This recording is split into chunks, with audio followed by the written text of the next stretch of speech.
Hello everyone, welcome back to Himachal success book. इस session में हम सितंबर मंथ के सेकंड वीक के गिरार न्यूज़पेपर को डिस्कस करेंगे। जो भी हमारे एचपीजी के क्वेश्चन हैं, एचपी करंट अफेयर के, नेशनल इंटरनेशनल करंट अफेयर के क्वेश्चन हैं इस न्यूज़पेपर के, वो हम सारे के सारे इसमें डिस्कस करेंगे। और इसकी जो पीडीएफ है वो मिलेगी आपको टेलीग्राम चैनल पे। टेलीग्राम पे सर्च कीजिए हिमाचल सक्सेस बुक और वहाँ से आप इस सेशन की पीडीएफ प्राप्त कर सकते हैं। स्टार्ट करते हैं discussion. First question is, in which district the festival of सैर मेनली सेलिब्रेटेड।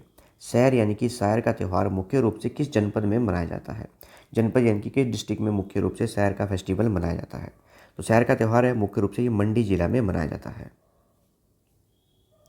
तो मंडी जनपद में सैर का त्यौहार अनाज पूजा से शुरू होता है और मंडियाली बोली में इस मौसम को भी सैर कहा जाता है। इस मौसम में पैदा होने वाले अनाज जैसे कि मक्की, धान, तिल, कोठा, गलगल आदि के पौधों को इकट्ठा कर सैर तैयार की जाती है और उसे पूजा घर में रखा जाता है। इसके बाद स्नान आदि करके सैर की पूजा की जाती है। सैर पूजा के लिए अखरोट का बहुत महत्व है। अखरोट के साथ ध्रुव हाथ में लेकर अपनी ही परली में घूमते हैं और फिर सैर के आगे मत्था टेकते हैं। सैर के दिन मंडी जनपद में बड़े बुजुर्गों को ध्रुव देने की परंपरा है और यह परंपरा बड़े बुजुर्गों का सम्मान कर उनका आशीर्वाद प्राप्त करने की भी है। इस अवसर पर सैर पूजन के बाद 5 या 7 अखरोट दोनों हाथ में लेकर ध्रुव घास की 4-5 डालियों के साथ बड़े बुजुर्गों के हाथ में पकड़ाकर उनके चरण स्पर्श करके उनका आशीर्वाद लिया जाता है।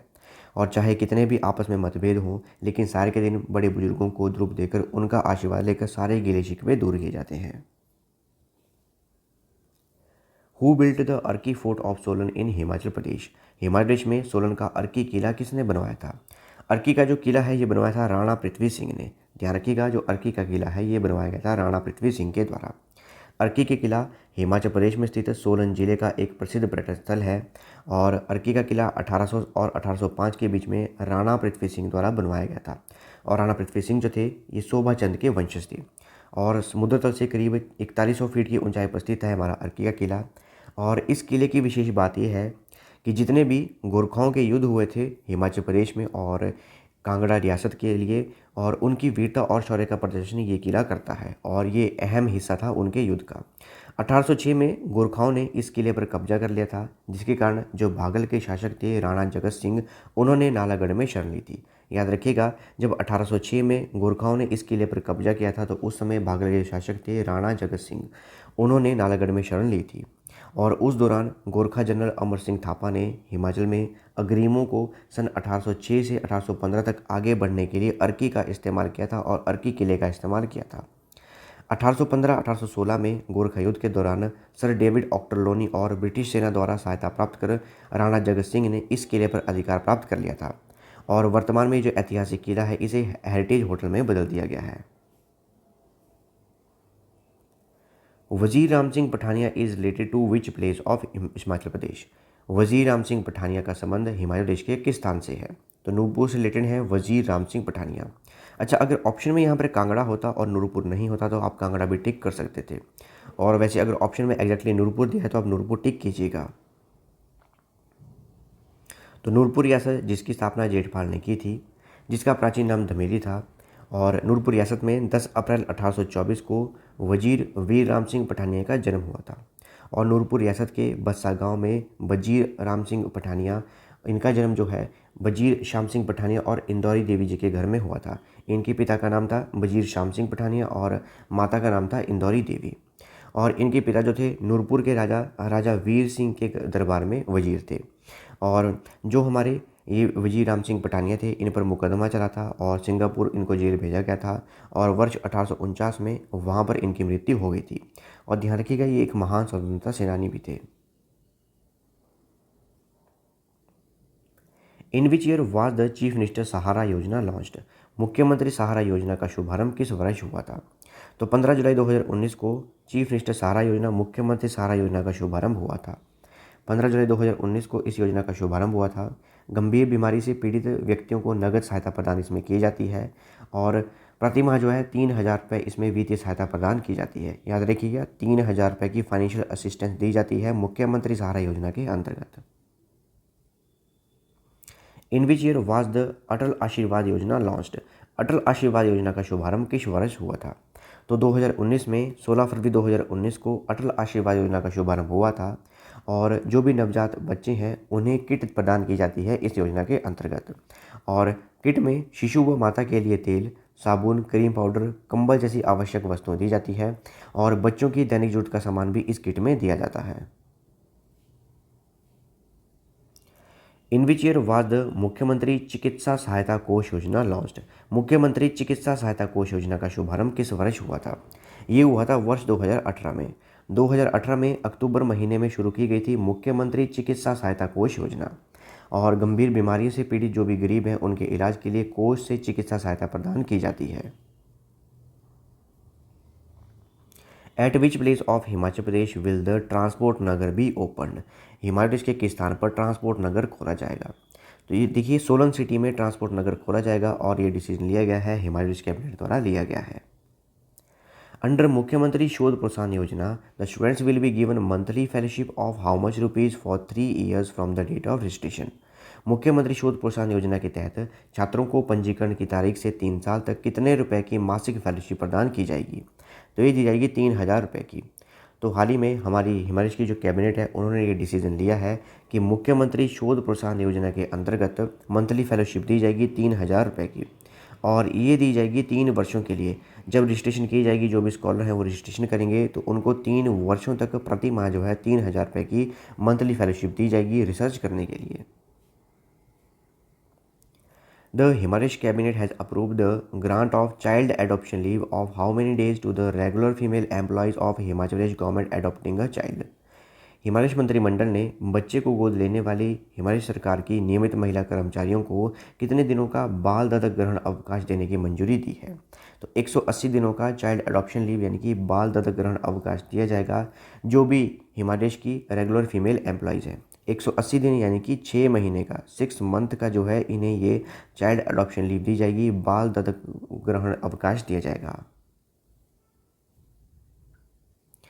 A program on the theme Contribution of Tribal Heroes in the Freedom Struggle organized by Institute of Tribal Studies Himachal Pradesh University Shimla, National Commission for Scheduled Tribe New Delhi and All India Vanvasi Kalyan Ashram was organized at which place? जनजातीय अध्ययन संस्थान हिमालय विश्वविद्यालय शिमला, राष्ट्रीय अनुसूचित जनजाति आयोग नई दिल्ली और अखिल भारतीय वनवासी कल्याण आश्रम द्वारा आयोजित स्वतंत्रता संग्राम में आदिवासी नायकों का योगदान विषय पर कार्यक्रम किस स्थान पर आयोजित किया गया था? ये जो कार्यक्रम है एचपी यूनिवर्सिटी शिमला में आयोजित किया गया था।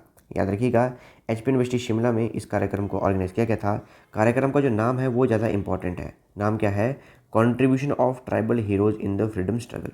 हिंदी में बोले तो स्वतंत्रता संग्राम में आदिवासी नायकों का योगदान। ये कार्यक्रम जो है एचपी यूनिवर्सिटी शिमला में ऑर्गेनाइज किया गया था।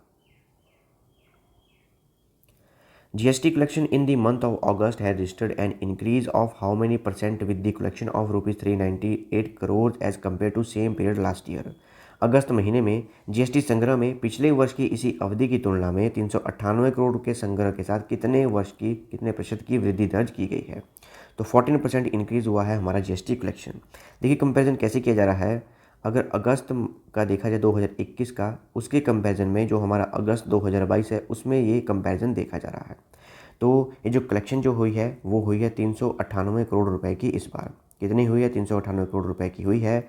और अगस्त 2021 के कंपैरिजन में इसका जो इंक्रीज हुआ है 14% इंक्रीज हुआ है। The government of India has approved how many crore Shimla sewerage treatment project? Bharat सरकार ने कितने करोड़ की शिमला सीवरेज ट्रीटमेंट परियोजना को मंजूरी दी है?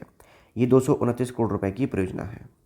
तो हाल ही में भारत सरकार यानी कि केंद्र सरकार द्वारा शिमला शहर के लिए 229 करोड़ रुपए की सीवेज उपचार परियोजना यानी कि शिमला सीवरेज ट्रीटमेंट प्रोजेक्ट को मंजूरी दी है और परियोजना जो है 2025 तक कंप्लीट की जाएगी।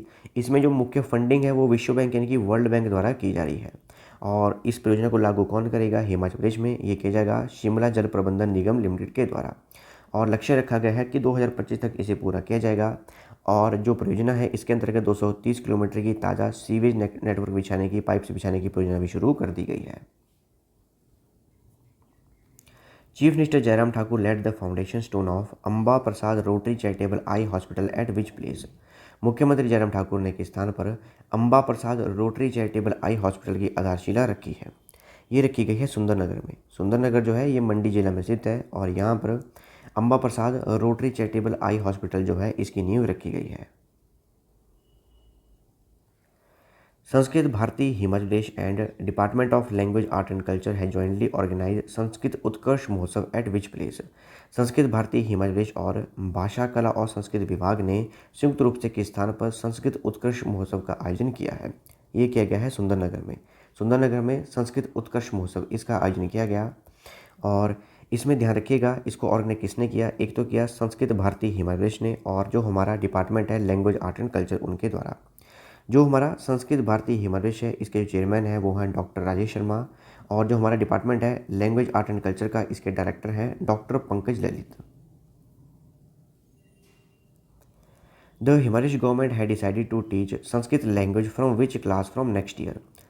हिमाचल सरकार ने अगले साल से किस कक्षा से संस्कृत भाषा पढ़ाने का फैसला किया है। तो अगले वर्ष से तीसरी कक्षा यानी कि थर्ड क्लास के बच्चों को भी संस्कृत पढ़ाई जाएगी और डिसीजन लिया गया है हिमाचल कैबिनेट के द्वारा। Governor Rajendra Vishwanath Arlekar conferred how many teachers with the state award on 5th September during the state level teachers day function। राज्यपाल राजेंद्र विश्वनाथ अर्लेकर ने 5 सितंबर को राज्य स्तरीय शिक्षक दिवस समारोह के दौरान कितने शिक्षकों को राज्य पुरस्कार से सम्मानित किया है। टोटल 15 टीचर हैं जिन्हें कि सम्मानित किया गया। देखिए 5 सितंबर को नेशनल टीचर डे मनाया गया। याद रखिएगा 5 सितंबर को मनाया जाता है हमारा नेशनल टीचर डे और 5 अक्टूबर को मनाया जाता है हमारा वर्ल्ड टीचर डे। दोनों में कन्फ्यूजन मत रखिएगा।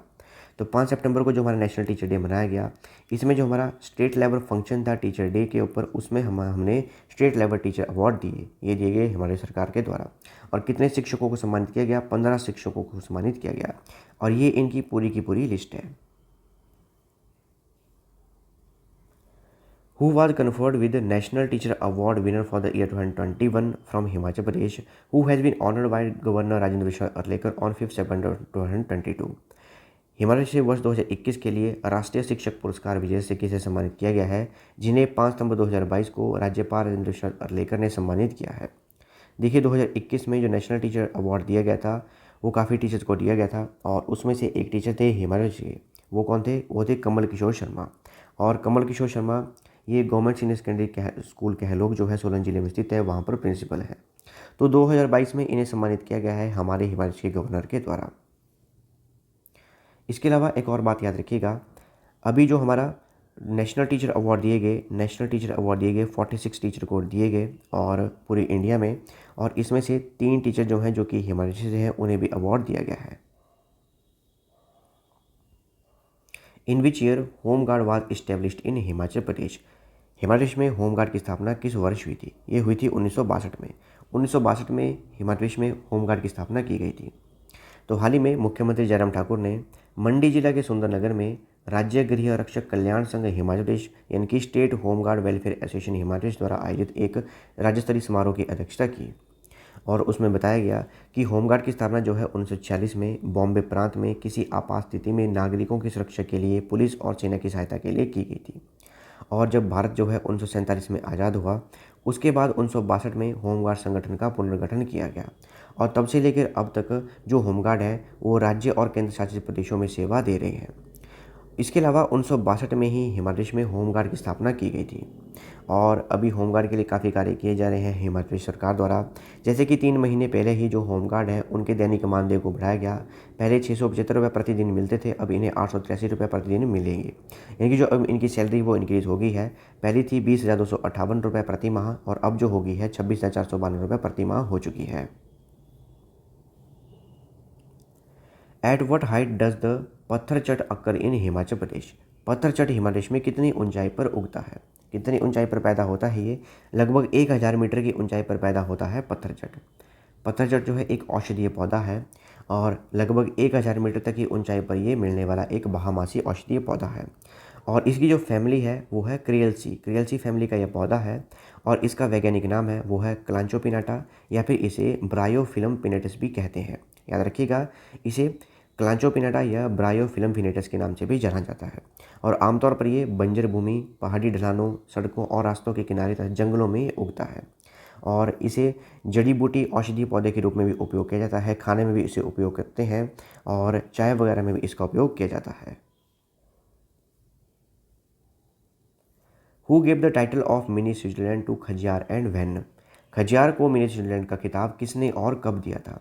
किसने दिया था? सबसे पहले तो इम्पॉर्टेंट है, ये दिया गया था विली पी ब्लेजर के द्वारा। विली पी ब्लेजर जो थे ये स्विट्ज़रलैंड के एक एनवॉय थे और एम्बेसडर थे जो कि भारत आए थे। इन्होंने 7 जुलाई 1992 को अवार्ड दिया था, मिनी स्विट्ज़रलैंड कहा था खजियार को। When was TB sanatorium established in Dharampur? Dharampur में टीबी सैनिटोरियम की स्थापना कब की गई थी? ये की गई थी 1913 में। देखिए, एक जगह मैंने पढ़ा, जो हमारा टाइम्स ऑफ इंडिया न्यूज़पेपर है उसका एक आर्टिकल मैं रीड कर रहा था, उसमें लिखा गया कि 1911 में इसकी स्थापना की गई। देखिए, अगर एग्ज़ाम में आए और ऑप्शन में 1913 नहीं हो और 1911 हो यहाँ पे, तो 1911 टिक कीजिएगा। लेकिन एग्ज़ाम में अगर ऑप्शन में 1913 दिया हो तो 1913 टिक कीजिएगा। दोनों ऑप्शन नहीं दिए होंगे, ये ध्यान रखिएगा, दोनों ऑप्शन नहीं दिए होंगे।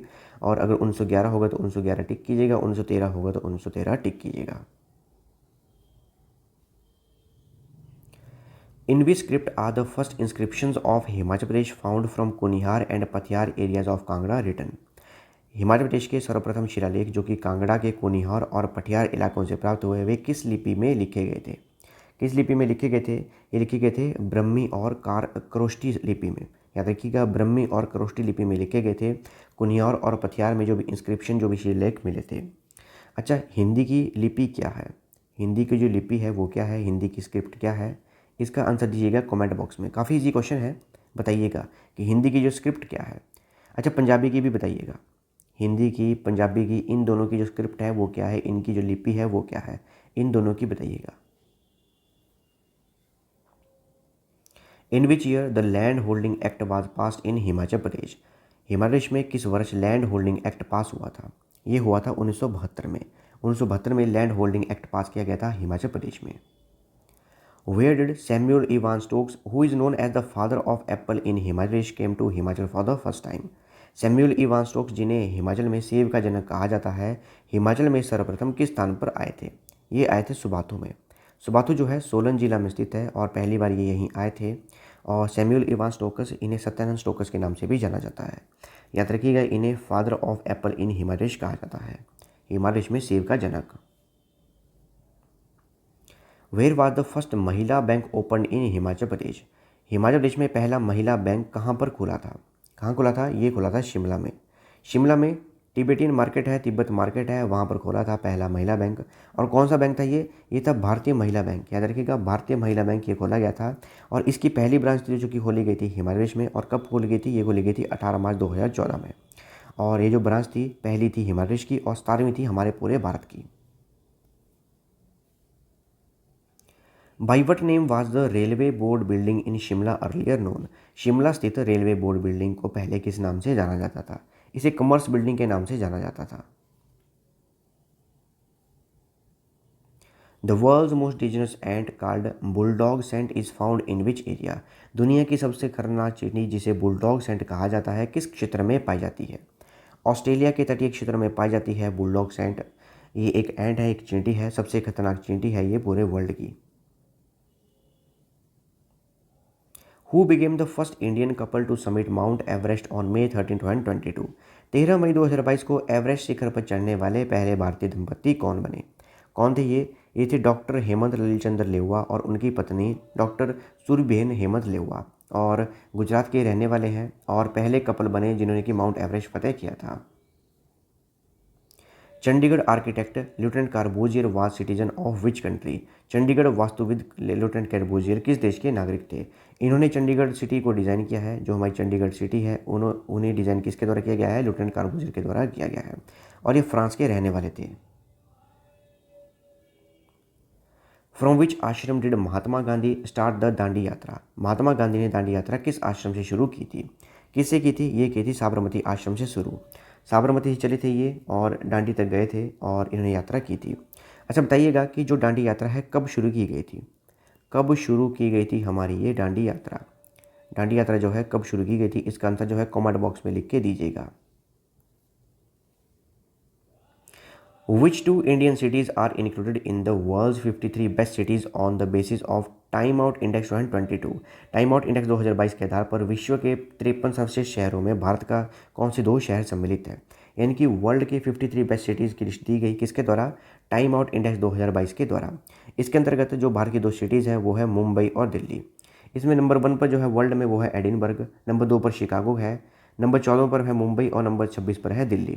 टोटल 53 सिटीज़ जो है बेस्ट सिटीज़ वर्ल्ड की दिखाई गई हैं और इसमें मुंबई और दिल्ली 2 ही सिटीज़ हैं इस लिस्ट में।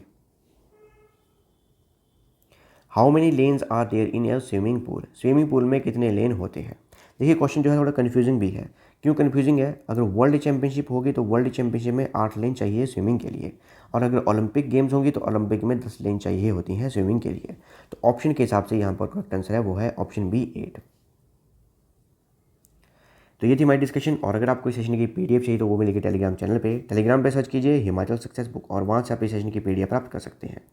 इसके अलावा आप इंस्टाग्राम, टेलीग्राम, फेसबुक इन पे फॉलो कर सकते हैं। So thanks for watching video, do like, share and subscribe my channel.